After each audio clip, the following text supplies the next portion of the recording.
Most people never really decide how they want to live.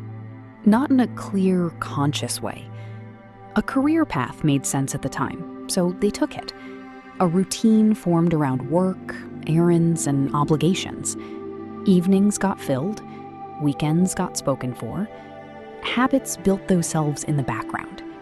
One reasonable yes led to another, and over time, life became structured, busy, and perfectly explainable. But somewhere in the middle of all that, it stopped feeling fully chosen. A lot of people live by default, without realizing it.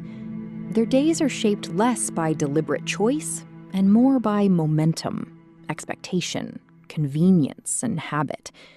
They keep doing what seems sensible. They keep showing up for what other people need. That isn't a personal failure. It's how life works for most people. Days fill up gradually. Responsibilities become normal. Patterns settle in. And if you never pause to examine them, you can end up building a life that feels more inherited than authored. Intentional living is the practice of interrupting that process. It doesn't require a dramatic reset. You don't have to change everything at once. Quit your job, wake up at 5 in the morning, or suddenly become a different kind of person. Intentional living starts much smaller than that. At its core, it's about knowing what matters to you and making sure your actual life reflects it as often as possible. That's the work.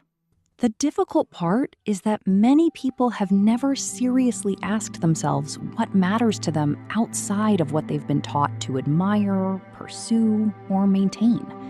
And until that question is answered with some honesty, it's very easy to make decisions based on urgency, guilt, pressure, or habit. These 5 shifts are meant to help with that.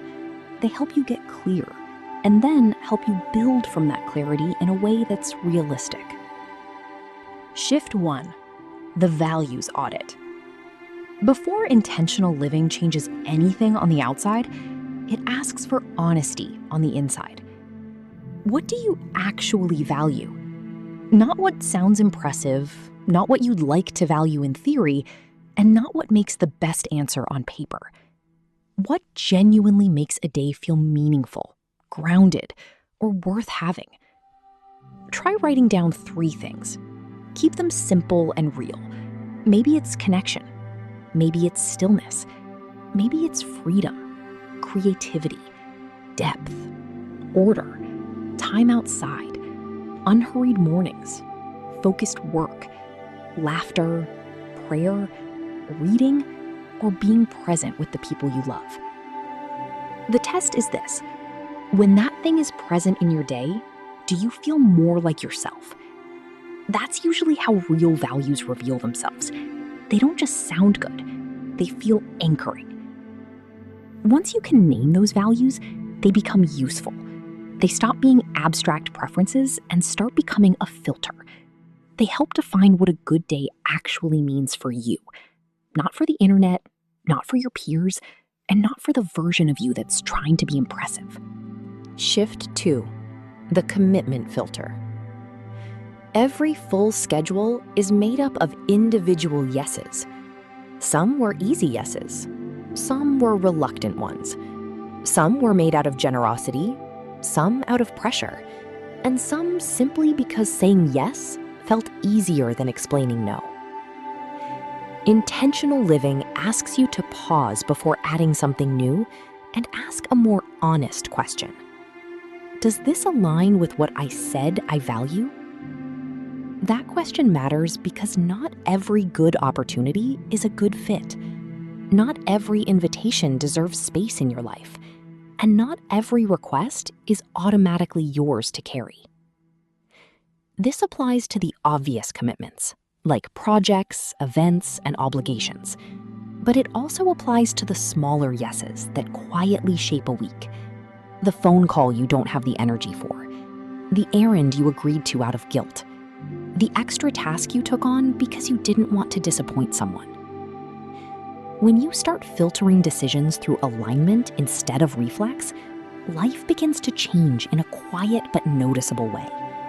The shape of your days becomes more honest. Your schedule starts reflecting your values instead of constantly competing with them. Shift 3. The default review.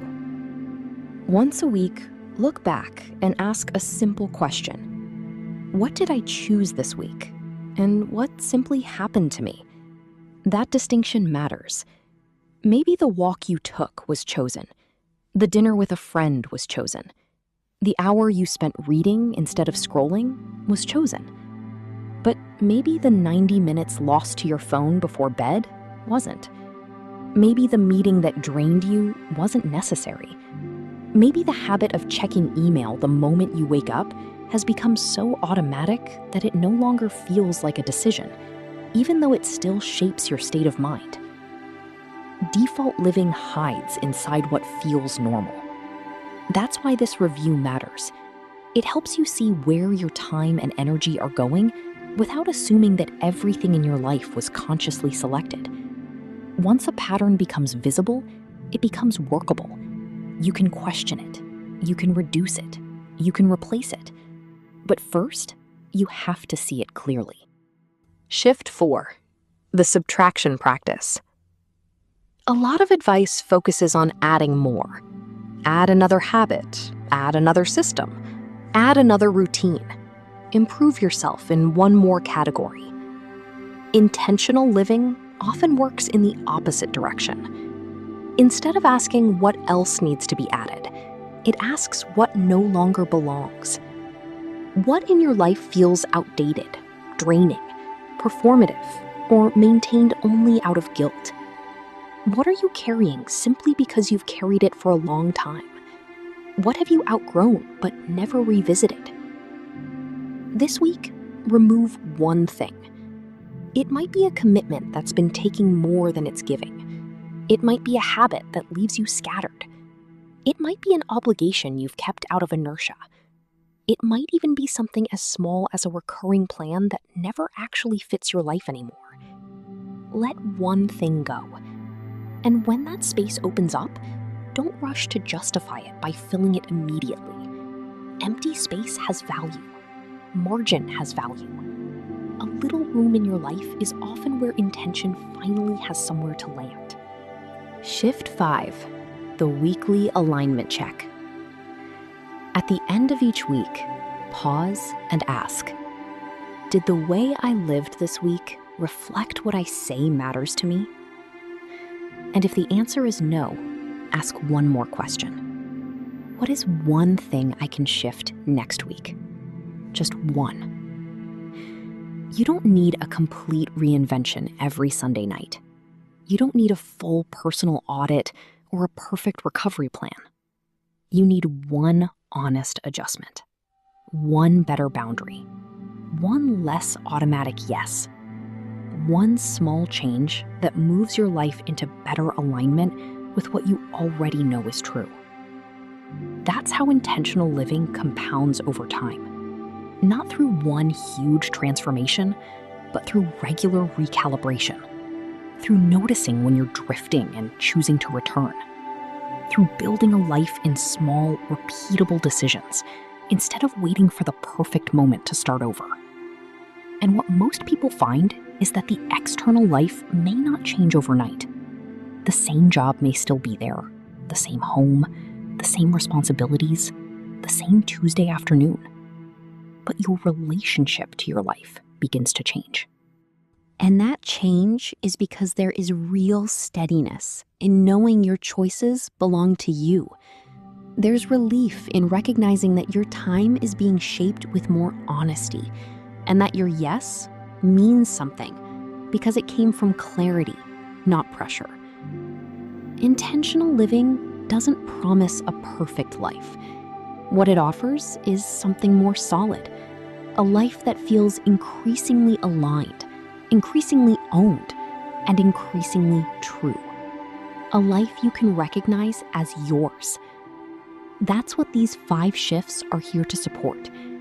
Not a different life overnight, but a more deliberate one, built choice by choice. If this video resonated with you, go ahead and subscribe. Videos on minimalism, mental wellness, and simple habits for a calmer, more intentional life are released each week. See you in the next one.